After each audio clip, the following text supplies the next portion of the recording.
Hello guys, welcome to my channel. நம்ம சேனலை நீங்கள் புதுசாக பார்க்குறீங்க அப்படின்னா சப்ஸ்கிரைப் பண்ணி நம்ம சேனலை சப்போர்ட் பண்ணுங்கள். நம்ம இந்த வீடியோவில் பார்க்க போகிறது என்னென்னா, நடிகர் சங்கர் ரொம்ப வருஷமாகவே வேள்பாரி நாவலை படமாக பண்ணணும் அப்படின்ற ஒரு ஆசையில் இருக்கார்.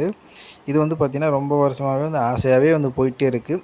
வேறு படங்களில் பார்த்திங்கன்னா இப்போ கமிட் ஆகி அடுத்து பார்த்திங்கன்னா கேம் சேஞ்சர் இவரோட இயக்கத்தில் போயிட்டுருக்கு. இந்த படம் பார்த்திங்கன்னா டிசம்பர் 20ஆம் தேதி ரிலீஸ் பண்ணுற மாதிரி படக்குழு பிளான் பண்ணியிருக்காங்க. அடுத்ததாக பார்த்திங்கன்னா இந்தியன் 3 இவரோட இயக்கத்தில் பண்ண போகிறாரு. இப்படி படம் இந்த வேள்பாரி நாவல் தள்ளி போயிட்டே இருக்குது.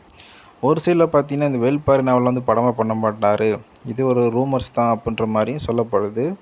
இப்போ ரீசெண்டாக அவர் ஒரு போஸ்ட் போட்டிருந்தார்.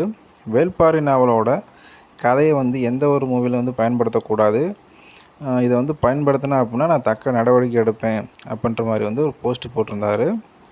இதிலிருந்து வெறும் ரூமர்ஸ் அப்படின்னு வேள்பாரி ஒரு ரூமர்ஸ் அப்படின்னு நினச்சிக்கிருந்த ஃபேன்ஸுக்கு பார்த்தீங்கன்னா இந்த ஒரு பதிவு மூலியம் பார்த்தீங்கன்னா இந்த கண்டிப்பாக இந்த வேள்பாரி நாவல் படமாக பண்ண போகிறாரு அப்படின்ற ஒரு அப்டேட் பார்த்தீங்கன்னா அவரே சொல்லிட்டாரு. இப்போ ரீசெண்டாக பார்த்தீங்கன்னா அப்டேட் என்ன வந்திருக்கு அப்படின்னா, இந்த வேள்பாரி நாவலில் நம்ம சூர்யா விக்ரம் நடிக்க போகிறாங்க அப்படின்ற மாதிரி அப்டேட் கிடச்சிருக்கு. இதுக்கு முன்னதாக பார்த்தீங்கன்னா இந்த படத்தில் பாலிவுட் நடிகரான ரன்வீர் கபூர் நடிக்க போகிறாரு, அப்புறம் யாஷ் பார்த்தீங்கன்னா நடிக்க போகிறாரு. இப்படின்ற மாதிரி நிறையா ஹீரோக்களை பார்த்தீங்கன்னா சொல்லப்பட்டுச்சு. இப்போ சங்கர் பார்த்தீங்கன்னா இந்த படத்தில் நம்ம விக்ரமே சூர்யா நடிக்க வைக்க போகிறாராமா. இவங்களோட காம்போ பார்த்தீங்கன்னா பிதாமகங்கள் பார்த்தீங்கன்னா 2 நடிச்சிருப்பாங்க, நல்ல ஒரு காம்போவான இருக்கும். இப்போ இவங்க 2 பேரை தான் அந்த படத்தில் நடிக்க வைக்க போகிறாரு அப்படின்னு சொல்லப்படுது.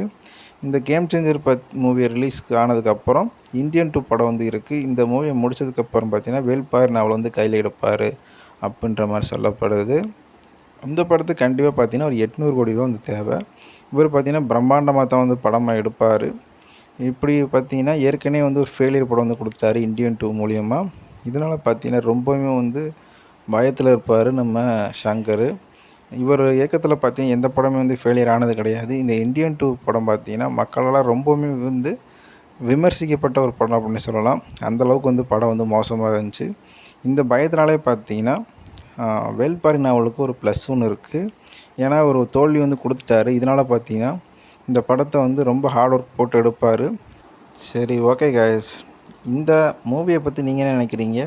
இதில் வேறு ஆக்டர் நடிக்கலாமா அப்படின்ற உங்களுக்கு ஒப்பீனியனையும் பார்த்தீங்கன்னா என்னோடய கமெண்ட் பாக்ஸில் சொல்லுங்கள். இந்த வீடியோ பிடிச்சிச்சு அப்படின்னா ஒரு லைக் கொடுத்துருங்க. நம்ம சேனலை இது வரைக்கும் சப்ஸ்கிரைப் பண்ணாமல் இருந்தீங்கன்னா சப்ஸ்கிரைப் பண்ணிக்கோங்க.